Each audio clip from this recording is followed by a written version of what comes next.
For 50 years, the federal government has put into the water, into the soil, into the air of St. Louis and surrounding regions radioactive nuclear material.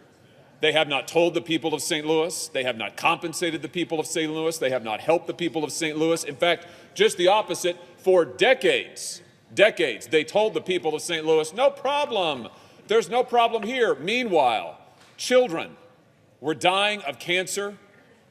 People all over the region contracting autoimmune diseases. Why? Because the groundwater has been poisoned, because the creeks where they played in have been poisoned. And now we know for a fact the government has covered it up for decades. Mr. President, it is time to make this right. The amendment we are about to vote on is a very simple amendment. It is about basic justice, compensating the victims of the federal government's negligence for what the government itself has done. And it hasn't only happened in Missouri.